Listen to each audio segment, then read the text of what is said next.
Kami bersyukur karena kami punya Tuhan yang tidak pernah melepaskan tangan kami. Amen. Ketika kami terasa berjalan dalam gelap, Tuhan tetap menuntun kami. Ketika kami tidak bisa melihat jalan keluar, Tuhan tetap memegang tangan kami. Ketika kami berdiri di satu persimpangan, kami harus memilih, Tuhan tetap memegang tangan kami. Amen. Dan kalau pagi hari ini kami berada di tempat ini karena Tuhan yang menuntun kami. Dan Tuhan tidak akan melepas satu orang pun pulang sendirian. Tapi semua akan pulang dan tetap dituntun oleh Tuhan. Berjalan dari kemenangan kepada kemenangan. Berjalan dari kekuatan kepada kekuatan. Sampai rencana Tuhan digenapi seluruhnya. Tuhan mari berfirman dan kami semua butuh firman. Supaya hari ini kami diteguhkan. Kami diberi kekuatan baru, kami diberi semangat baru.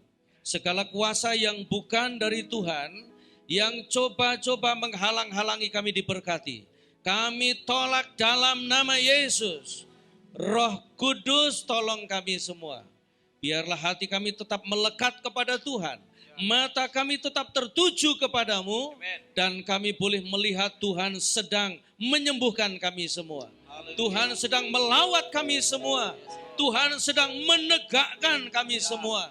Supaya kami tetap mempermuliakan nama Tuhan. Terima kasih Bapak, kami siap, kami akan duduk diam. Mendengar dan menyambut Engkau berbicara. Dalam nama Yesus, haleluya, mari katakan amin. Tepuk tangan yang meriah. Silakan duduk, salam. Mari katakan haleluya. Lebih semangat lagi, katakan haleluya. Sambil tepuk tangan, katakan haleluya. Puji Tuhan, karena Tuhan saya boleh berada di tengah-tengah Bapak Ibu Saudara. Amin. Halo, katakan amin. Saya tadi diberkati dengan 2 kesaksian dahsyat sekali dan isinya dunia ini memang, Ibu Eli, kita harus berjalan terus sampai kita enggak akan menyelesaikan pekerjaan Tuhan karena terlalu banyak, tapi kita akan menyelesaikan bagian kita. Ya, bagian kita itu hanya kecil aja, saya merasa begitu ya. Saya tadi di jalan itu sempat berbesmili ketika, ngerti berbesmili? Sedih ya. Kenapa? Saya melihat ada status-status di Facebook hamba-hamba Tuhan perang, ya, perang. Maksudnya gereja ini begini, gereja ini begini, gereja ini begini, gereja ini begini. Saya sendiri gembala, tapi saya merasa begini kadang-kadang, kayaknya Tuhan udah capek dengan gereja. Dulu pendeta naik sepeda ontel, Ibu. Sekarang Rolls Royce. Enggak salah sih karena itu bukan, maksudnya gini, kalau harus semua pendeta naik sepeda ontel pun itu bukan kebenaran, ya kan? Kalau karena kok miskin terus gitu ya kan? Harus cocok memang kalau pendeta itu miskin terus karena pendeta harus pikul salib lebih besar. Itu bukan kebenaran sebenarnya. Kalau pendeta enggak kaya, enggak naik mobil yang bagus, itu kayaknya kurang diberkati. Itu juga bukan kebenaran. Yang benar itu begini loh, pengalamanku sama pengalamannya Bu Eli beda. Itu yang kita harus tahu. Dan kenapa saya dari lahir terus masuk gereja, jadi pendeta, saya enggak pernah pindah gereja. Kenapa? Ini perlu dicatat baik-baik. Karena ternyata yang paling benar, yang paling baik, yang paling benar, yang paling baik hanya Yesus. Saya ngomong gini merinding loh Pak. Saya tuh dibully gereja saya sendiri 3 kali tahun lalu. Maksudnya event-event besar, pelayanan-pelayanan besar itu saya dibatalkan dengan alasan salah satunya katanya saya pembicara pria sejati. Dalam hatiku rupanya senang yang gak sejati dia. Tapi buat saya gak masalah. Saya tetap mengampuni, saya tetap rela untuk dibatalkan. Karena pendeta itu memang dibentuk untuk siap. Siap disuruh, siap dibatalkan, siap gak disuruh juga. Gitu ya. Nah, saya baru pulang dari bulan Maret lalu, Bapak Ibu, April. Saya itu melayani camp di Camp Pria Sejati di Belanda. Pesertanya ada orang bule Belanda, Ada juga orang Indonesia, jadi campur. Jadi sebagian ditranslate langsung di sampingnya aja begitu. Masuk Belanda saya ditangkap karena dicurigai sebagai teroris, Pak. Apa wajah saya ini ada mirip-mirip teroris? Anda tahu kenapa saya ditangkap? Karena satu teman saya modelnya kayak WL tadi itu. Ya kan, mana WL? Jenggotnya lebih panjang, ya kan? Pada waktu di imigrasi, pas dia di samping saya. Terus ditanya, together? Dia jawab, yes. Oh, dia diciduk, aku ikut diciduk. Ya kan? Aduh, dia masuk ke ruang interogasi hampir 2 jam. Saya berdoa dengan sungguh-sungguh, doa saya cuma begini, Tuhan, aku nggak usahlah ketemu muka mereka itu. Buang-buang waktu. Tuhan tahu cara menyelesaikannya. Dan benar 2 jam dia dikurung, diinterogasi panjang lebar. Begitu dia keluar, saya nggak usah. Memang doa sungguh-sungguh itu penting. Amin.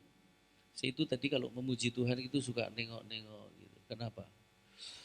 Kita itu kalau nyanyi buat Tuhan itu harus sampai gini loh, masuk level pemuji dan penyembah. Lebih baik begini, lebih baik nggak hafal lagunya tapi hatinya sungguh-sungguh, tepuk tangannya juga falas nggak apa-apa, ya. Tapi sungguh-sungguh daripada hafal lagunya tapi pikiran kemana-mana. Kita datang ke sini untuk memuji Tuhan dan menyembah Tuhan. Karena kalau cuma mau diberkati, Anda nggak usah ke sini udah diberkati. Di sini tempatnya orang memuji Tuhan dan menyembah Tuhan. Amin. Kenapa? Kalau Tuhan disembah, dia akan berkerajaan. Dan kalau dia memerintah, salah satu yang diperintahkan berkatnya pasti turun. Amin. Ya, colek kiri kanan, yuk kita dengar firman dengan sungguh-sungguh. Ya. Terus kemudian terakhir begini, perjalanan saya itu terakhir begini. Maksudnya belum berakhir juga sih, masih akan terus. Bulan Mei saya ke China, melayani camp pria sejati juga. Di China sekarang kegerakan camp pria sejati luar biasa Bapak Ibu ya. 1 tahun itu 80 kali camp. Tapi saya nggak bisa sering-sering ke sana. Terakhir bulan Mei kemarin, saya harusnya tanggal 11 sampai 18, saya minta waktu 8 hari. Kedutaan China kasih waktu cuma 5 hari. Tadinya 3 hari, tawar-menawar sampai dapat 5 hari. Wajah saya mulai dicurigai. Karena tahun lalu saya 5 kali saya ke China. Tahun ini 4 kali saya kurangin. Tapi waktunya agak diperpanjang. Tapi saya bersyukur saya bisa kesempatan kemarin bulan Mei itu bulan Mei ini ya, awal tanggal 11 sampai 15 saya ada di sana. Di Santung. Itu katanya pusatnya Konghucu ya. Salah satu peserta camp itu marga Kong ini keturunan ke-42 Konghucu. Keren loh, terima Yesus dari radikal. Dan saya dengar yang tadinya itu bisnisnya hotel, ada spa yang agak aneh-aneh begitu, ya. Sampai ke tingkatan jungkir balik. Tapi saya dengar sudah dihapus semua, tinggal murni dia usahanya. Orang itu kalau pulih biasanya total. Amin. Dan hari ini saya mau bicara tentang pemulihan total. Kalau pulih total itu enak. Kenapa? Karena semua pasti dipulihkan. Nah saya berangkat ke Cina juga mengalami sedikit kesulitan, salah satunya waktunya diperpendek, nggak bisa panjang-panjang, terus kemudian di sana juga agak kesulitan, saya dapat penerjemah yang baru jadi agak nggak nyampe juga. Saya sampai bilang, ntar masuk gaya-gaya saya kamu tiru ya supaya nyampe pesannya. Tapi masih juga dilawat Tuhan dan sekitar 250 peserta. Kalau di China itu camp justru begini, pria cari camp. Kalau di sini pria diuber-uber supaya ikut camp. Ya. Dan di China nama saya diganti karena mereka nggak bisa panggil Isak Tulus, cuman dipanggil Du aja. Kan marga itu ya kan? Du Lause. Gitu mereka panggil saya ya.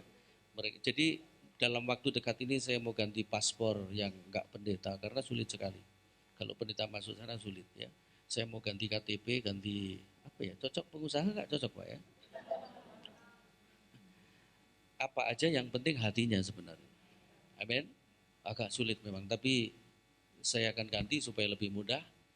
Tapi saya juga nggak tergantung kepada itu, saya yakin ini pekerjaan miliknya Tuhan, Tuhan tahu caranya mengatur.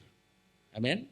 Oke, kita baca beberapa ayat, setelah khotbah ini saya pulang. Saya tadi baru datang terus nanti pulang juga. Saya itu hari Kamis itu sudah ke Surabaya sampai hari Kamis Jumat di Nginden saya. Terus kemudian satu pagi ke Jogja ke HFC Jogja. Terus kemarin saya pulang. Tadi pagi 3:30 bangun, doa, siap-siap, terus ke sini. Jadi agak ngantuk-ngantuk dikit tadi itu aku ya. Terus kemudian nanti jam 3 saya terbang pulang karena lusa saya harus ke Pekanbaru. Camp Pria Sejati, saya lebih banyak ngurusin pria-pria aja. Karena saya pikir kalau pria diurusin, terus pria itu bisa ngurusin istri dan anak-anaknya. Lebih mudah ya kan? Tapi biasanya wanita yang lebih bisa ngurus itu akan dipasang dengan suami yang lemot ya, yang apa-apa nanti dulu gitu, biasanya gitu ya kan. Itu persoalan. Saya lihat Anda mulai besar. Karena gini loh, kalau dua-duanya cepat, anakmu yang ketinggalan. Dan Tuhan juga nggak akan pasang suami yang sabar, terus istrinya juga sabar gitu. Ya, nanti renungan terus nggak ngapa-ngapain gitu. Ya, itu saat teduh terus, ya kan? Nggak ngelakuin apa-apa ya. Itu. Saya lagi mentor 2 anak saya arahkan kalau kamu cari istri yang modelnya begini ya, lihat wajahnya aja mesti begini gitu. Terus wanitanya juga begitu, kamu kalau cari suami yang sabar ya, karena anak wanitaku ini tipikal yang luar biasa. Pokoknya iya itu adalah iya, 1 tambah 1 2. Kalau yang laki bisa begini, 1 tambah 1 terserah, maunya berapa? Nah gitu. Jadi masing-masing harus dapat yang pas. Gitu. Sebenarnya rumah tangga itu kan didesain Tuhan itu untuk begini. Nah begini yang gak nyambung itu jadi jong. Gitu. Pokoknya bagi Tuhan gak ada yang jong, semuanya sudah diatur. Amin. Oke, kita baca Sefanya pasal 3. Kurang gede ya suaraku ya. Oke deh, mic-nya dikecilin dikit, aku tak bengok-bengok sing gede ya. Karena ini ngelawan saya, kecilin dikit aja ya. Sefanya pasal 3 ayat 17 sampai ayat 20 pemulihan total. Mic-nya kecilin dikit Pak, aku tak yang teriak deh ya. Ya, Sefanya pasal ini jarang dibuka ini kitab ini ya. Sefanya pasal 3 ayat yang ke-17 sampai ayat 20. Saya bacakan begini Bapak Ibu. Tuhan Allahmu ada di antaramu sebagai pahlawan yang memberi kemenangan. Ia bergirang karena engkau dengan sukacita. Ia membaharui engkau dalam kasih-Nya. Ia bersorak-sorak karena engkau dengan sorak-sorai. Seperti pada hari pertemuan raya, aku akan mengangkat malapetaka daripadamu. Katakan amin. Sehingga oleh karenanya engkau tidak lagi menanggung cela. Katakan haleluya. Sesungguhnya pada waktu itu aku akan bertindak terhadap segala penindasmu, tetapi aku akan menyelamatkan yang pincang, mengumpulkan yang terpencar, dan akan membuat mereka yang mendapat malu menjadi kepujian dan kenamaan di seluruh bumi. Pada waktu itu aku akan membawa kamu pulang, yakni pada waktu aku mengumpulkan kamu, sebab aku mau membuat kamu menjadi kenamaan dan kepujian di antara segala bangsa di bumi, dengan memulihkan keadaanmu di depan mata mereka. Firman Tuhan buat kita semua yang duduk dalam ruangan ini. Bisa katakan amin? Perhatikan baik-baik, nanti kalau Anda baca seluruh pasal, bangsa Israel itu sama Tuhan diizinkan mengalami kehancuran total, sama sekali, berantakan, enggak jelas. Tapi perhatikan, Tuhan pulihkan mereka. Pulihkannya itu mulai dari begini, perhatikan. Saya mau bicara simple, tapi yang penting begini. Anda nanti nangkep pesannya. Yang di belakang bisa dengar saya? Oke, ya. Yang pertama, apa sih yang harus dipulihkan? Yang pertama, supaya orang bisa pulih total. Itu apa yang harus dipulihkan? Satu, perhatikan ayat 17. Ayat 17 berkata begini. Tuhan Allahmu ada di antaramu. Hubungan kita dengan Tuhan harus pulih dulu. Harus ada di tengah-tengah kita. Bisa katakan amin? Kapan saja, di mana saja, dia ada di tengah-tengah kita.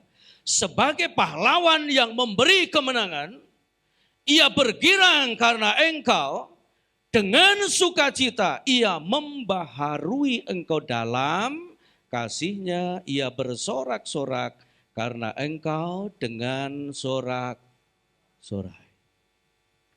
Ini yang girang ini siapa? Tuhan. Karena apa? Melihat umatnya sudah dikumpulkan, dipulihkan. Nah Tuhan memulihkan Tuhan itu memulihkan kita dengan begini. Perhatikan baik-baik. Pertama kita diangkat menjadi pemenang yang penuh dengan kegirangan. Bisa katakan amin? Hati kita dipenuhi dengan kegirangan. Hati kita harus dipulihkan. Penuh kegirangan dan hati kita berubah. Yang tadinya ada dalam suasana berantakan, gak jelas, hancur-hancuran, bersama Tuhan, Tuhan yang ada di tengah-tengahnya, Tuhan yang bergirang-girang, lalu Tuhan menaruh kegirangan itu di antara kita, dan kita juga ikut bergirang-girang bersama-sama dengan Dia. Bisa katakan amin? Nah, saya mau ngomong begini sama Anda, sehancur apapun hidupmu, sehebat apapun masalah yang kau hadapi, sekuat apapun persoalan yang menimpa Anda, di tengah kita sekarang ada Tuhan yang gagah perkasa, yang akan memulihkan kita. Dan saya berani berkata begini, Anda dan saya ini didesain Tuhan menjadi umat pemenang. Kita tidak terkalahkan oleh apapun, supaya begini, hati kita tetap dalam kondisi menjadi umat yang memiliki hati pemenang. Bisa katakan amin? Yang pertama, hati kita disiapkan melekat dengan Tuhan yang penuh kemenangan itu, dan kita tahu bahwa yang kita hadapi juga nggak main-main, tapi saya mau kasih tahu Tuhan adalah merancang kita sebagai pemenang. Amin? Tapi masih bisa nggak kita kalah kira-kira? Sebenarnya nggak bisa, harusnya nggak bisa. Kenapa? Sehebat apapun persoalan yang kita hadapi, kita sudah dirancang Tuhan memang untuk menghadapi persoalan itu. Bisa katakan amin?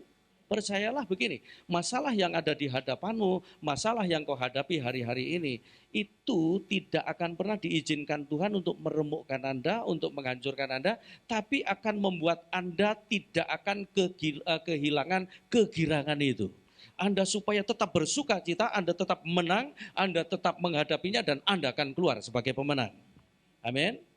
Ya, bulan Maret itu saya diundang untuk melayani retret keluarga, ya, di Sydney. Dan kemudian 3 gereja ini gabung jadi satu, saya berangkat di sana 5 hari. Nah selama 3 hari retret, saya itu pergi dengan hati yang gak tenang sebenarnya. Kenapa? Karena istri saya lagi baru ablasi radiasi nuklir. Ibu-ibu yang tahu ini hipertiroid. Nah istri saya kena hipertiroid, ya. Jadi harus radiasi itu, air nuklir dia minum. Lalu kemudian dampaknya salah satunya itu makannya mual terus sampai jadi kurus, ya. Sampai maaf bicara istri saya nggak bisa jalan. Kemana-mana kalau saya bawa mesti pakai kursi roda.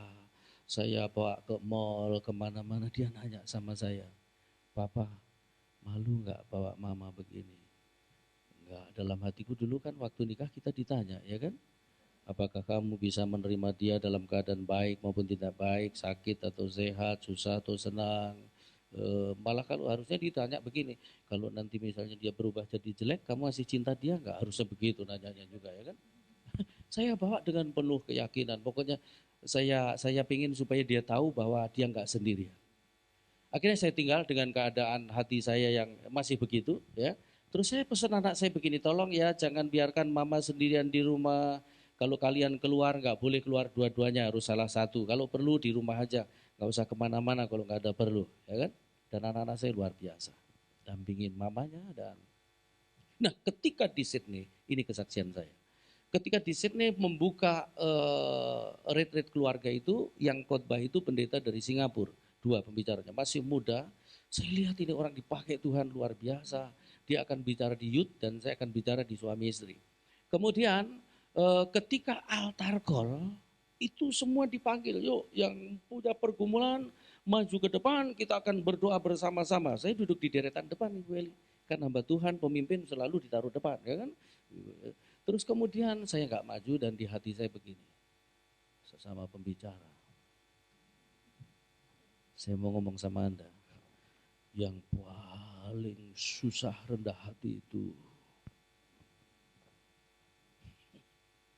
ya, pendeta. Tapi nggak semua pendeta, percayalah. Yang paling susah rendah hati itu pemimpin. Saya pemimpin. Merinding saya ngomong begini. Yang buat rusaknya gereja itu bukan jemaat sebenarnya. Anda merenung aja lah ya. Gitu.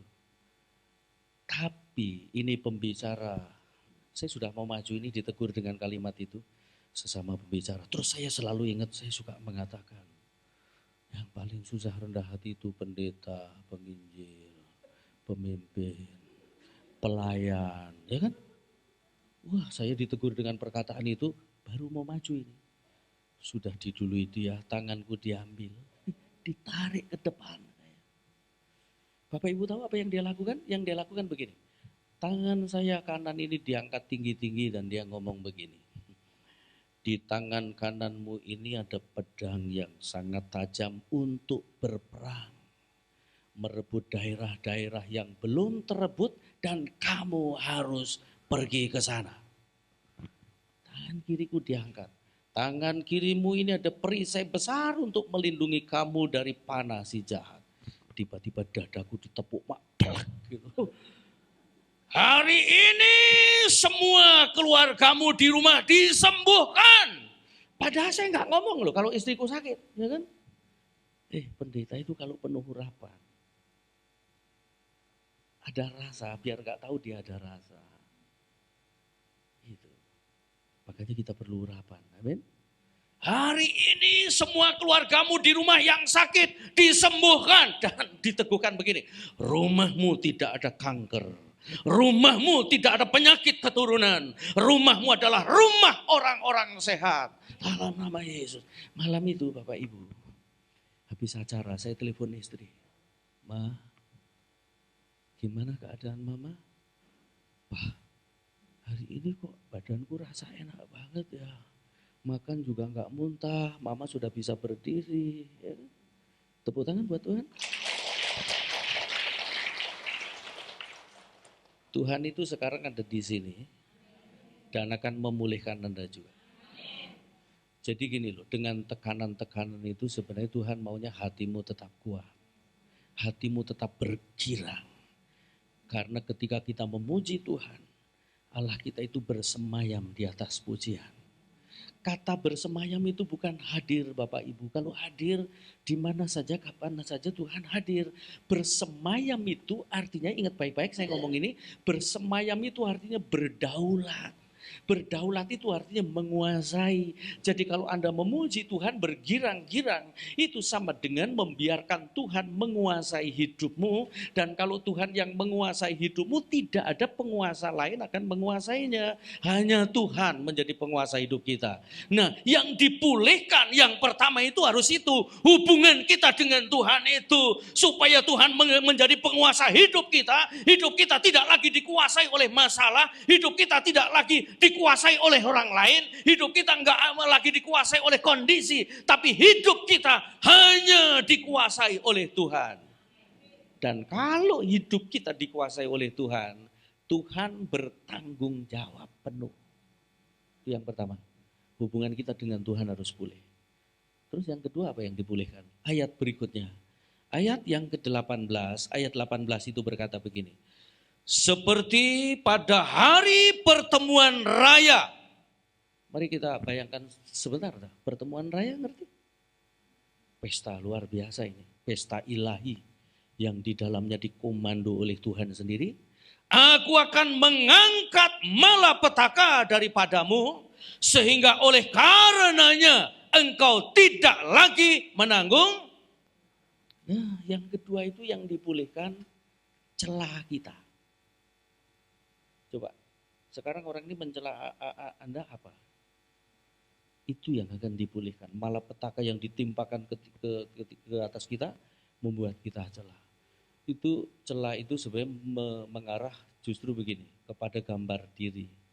Gambar diri kita yang dicela. Sebenarnya setan itu tahu persis caranya merusak manusia. Manusia itu cara merusaknya begini, perhatikan baik-baik. Cara merusak gereja itu begini. Pertama yang dirusak pasti orang-orangnya. Pemimpin-pemimpinnya. Yang dirusak apanya dulu? Gambar dirinya. Gambar diri itu apa sih? Gambar diri itu gini. Siapa Anda menurut Anda, siapa Anda menurut orang lain. Gambar diri yang paling benar adalah siapa Anda menurut Tuhan. Kalau menurut orang kita jelek-jelek terus. Ya kan? Itu.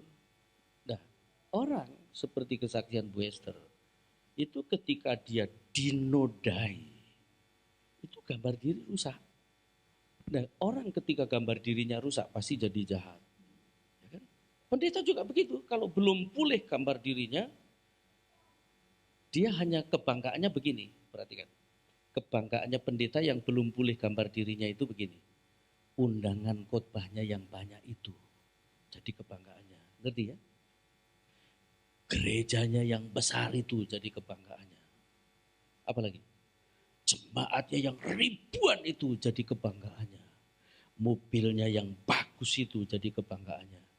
Jadi kalau ketemu orang akhirnya, sudah ganti mobil apa sekarang? Gitu. Pertanyaannya begitu. Belum pulih. Sekali waktu saya ajak teman pelayanan. Saya ngomong begini. Kamu gantikan aku ya. Pak, jangan Pak. Memang kenapa? Ya kalau Bapak sudah dikenal. Saya ini siapa? Saya jemaat aja nggak ada 20 loh. Saya bilang kalau kamu datang ke sini hanya karena nama sudah dikenal atau di belakangmu ada jemaat berapa, kamu salah. Kamu ke sini ini karena Yesus. Bisa katakan amin? Jadi gini, kita itu orang boleh nyela kita apa saja, tapi hari ini saya mau sampaikan buat Anda. Menurut Yesus, Anda itu orang luar biasa. Gak ada duanya loh. Aku cuma satu, Bu Eli cuma satu dan gak ada aku yang lain.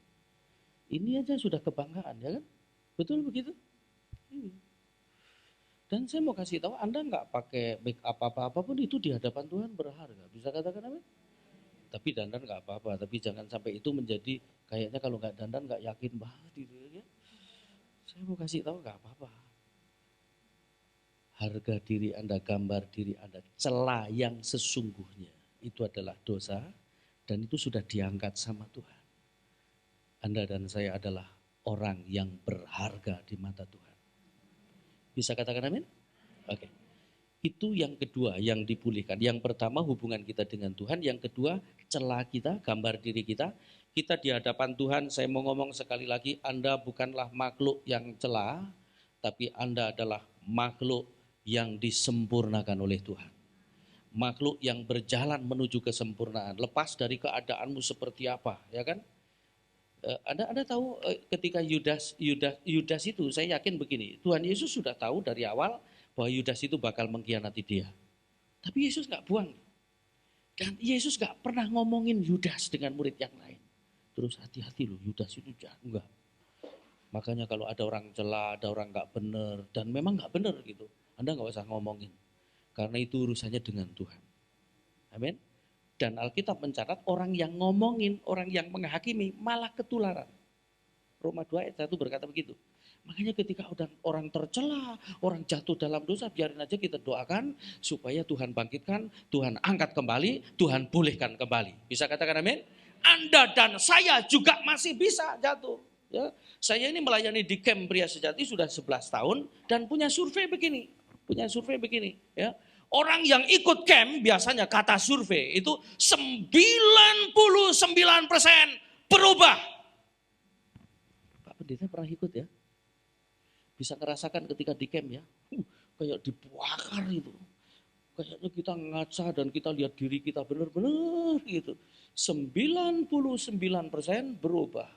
Tapi jalannya waktu 35% kembali ke hidup yang lama.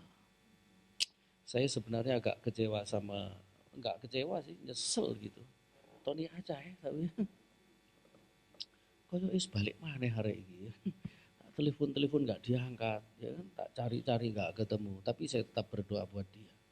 Dia adalah miliknya Tuhan, bukan milik saya. Tugas kita hanya menyelesaikan bagian kita. 35% kembali ke hidup yang lama.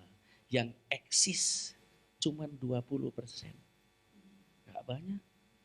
Kenapa? Penyakitnya orang itu ada di inkonsistensi. Konsisten itu susah. Ya. Makanya Bu Eli kalau melayani satu tempat harus di follow up terus ya. Sampai jadi, dan follow up itu yang susah memang ya kan. Nyalain api itu gampang, mau bus gitu. Tapi supaya tetap nyala itu gak gampang. Betul ya? Gitu. Bilang kiri kanan, mari kita tetap nyala. Amin. Ya, menyalakan api itu gampang, tapi untuk konsisten gak gampang. Gitu. Nah itu. Nah kita kembali kepada Alkitab. Yang ketiga yang akan dipulihkan Tuhan, ayat 19. Sesungguhnya, jadi yang pertama hubungan kita dengan Tuhan, yang kedua gambar diri kita, celah kita diangkat, kita jadi makhluk yang dicintai Tuhan, disayangi Tuhan. Sesungguhnya pada waktu itu aku akan bertindak terhadap siapa? Segala penindasmu, tetapi aku akan menyelamatkan yang pincang, mengumpulkan yang terpencar, dan akan membuat mereka yang mendapat malu menjadi kepujian dan kenamaan di seluruh bumi. Nah, yang ketiga yang akan dipulihkan Tuhan adalah kondisi kita. Kondisi ekonomi, kondisi rumah tangga, ya. Penindas kita. Kita nggak usah balas. Biar Tuhan yang akan bertindak, kata Tuhan begitu. Amin. Kondisi kita akan dipulihkan kalau kita menyerah kepada Tuhan, dan Tuhan yang bertindak, bukan kita. Kalau kita yang bertindak, hasilnya nggak seberapa. Tapi kalau Tuhan yang bertindak, hasilnya pasti sempurna. Saya punya teman saya ini pemimpinnya di Pria Sejati modul 3. Modul 3 itu namanya Strongman kalau di CMN. Dan punya statement begini, Pria Sejati modul 3 itu salah satu statementnya, kekuatan seorang pria bukan terletak pada ototnya, tapi pada karakternya yang tetap bertahan di masa sukar. Keren ini. Wah, dia diuji. Ujiannya salah satunya begini, bisnisnya ditipu temennya, nilainya kurang lebih 5M. Itu kira-kira 7 tahun lalu ya. 5M. 5M itu banyak Bapak Ibu. Kalau dibeliin kerupuk itu bibir sampai beledos gak habis ya kan. 5M. Nah ketika itu terjadi, proses sedang dimulai, eksekusi dimulai, yang terjadi begini. Debt collector mulai datang ke rumahnya, mulai keluarkan barang-barang yang ada di dalam rumahnya. Ketika itu terjadi, dia punya anak kecil, tiba-tiba teriak-teriak, panggilin debt collector itu, Om. Kenapa kamu teriak-teriak? Ini Pak, remote televisinya ketinggalan. Nanti Om itu nggak bisa nyalakan televisi. Bapaknya diem aja. Om, ada apa? Ini Om, remote televisinya ketinggalan, nanti Om nggak bisa nyalakan televisi. Aduh, itu debt collector yang badannya tinggi, besar, sangar gitu. Keluar air mata. Balik terus ke orang tuanya, ke papanya. Kenapa anakmu baik sekali? Dia jawab begini, sekolah minggu. Makanya anak dibawa ke sekolah minggu itu penting. Sekolah Senin, Selasa, Rabu, Kamis, Jumat, Sabtu penting, tapi sekolah Minggu juga penting. Amin. Karena di situ ada karakter ilahi. Itu. Di sini belum ada ya Bu ya? Itu menanamkan karakter ilahi. Lalu kemudian, tapi teman saya tetap ngomong begini, kamu kan cuman bawahan, gak usah terpengaruh emosimu dengan anak saya. Udah kamu lanjutkan aja pekerjaanmu. Teman saya benar-benar rela loh. Sampai akhirnya begini Bapak Ibu. Rumah habis, mobil habis, praktis gak punya apa-apa lagi. Anak ini nulis surat ke papanya begini. Pak, walaupun kita sudah tidak punya rumah, tidak punya mobil, gak usah sedih Papa. Yang penting masih punya Tuhan Yesus. Anak kecil loh dipakai Tuhan. Dan ini papanya peka sekali, luar biasa. Dan saya mau kasih tahu begini, hari ini teman saya itu sudah terima 2 kali lipat dipulihkan Tuhan. Tuhan itu gak pernah mengizinkan sesuatu diambil dari tanganmu tanpa menggantikan yang lebih besar dan yang lebih baik. Bisa katakan amin? Tuhan itu enggak akan pernah mengizinkan sesuatu terjadi tanpa punya rencana yang baik. Nah, Tuhan akan pulihkan keadaan ini. Sekarang ini enggak tahu keadaan Anda seperti apa, tapi Tuhan berjanji ke depan pemulihan itu pasti terjadi. Amin. Semua yang hilang itu pasti dikembalikan. Dan percayalah Tuhan kalau berjanji, ya dan amin.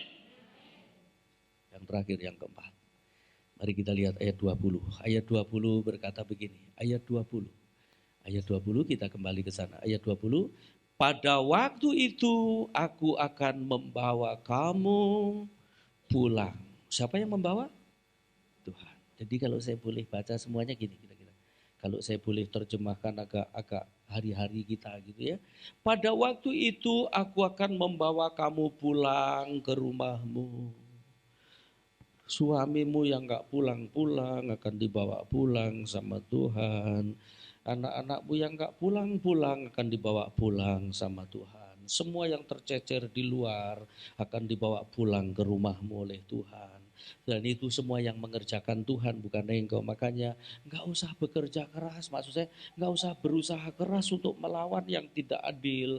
Gak usah kita melawan yang kita gak perlu lawan. Serahkan aja sama Tuhan, nanti Tuhan yang bawa pulang semuanya. Bisa katakan amin?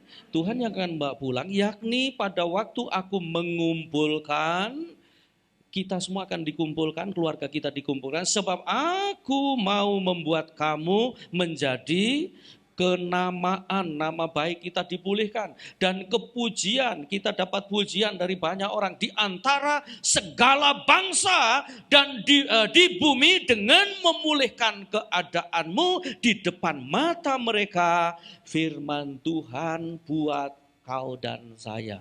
Tuhan akan pulihkan keadaan kita seluruhnya secara total. Luar tubuh, jiwa, roh kita, gambar diri kita, terus keadaan kita, semua yang hilang dikembalikan pulih total dan Tuhan dipermuliakan. Dan saya mau kasih tahu begini, kalau sudah pulih, jangan lupa tetap duduk di kaki Tuhan. Karena Tuhan belum selesai.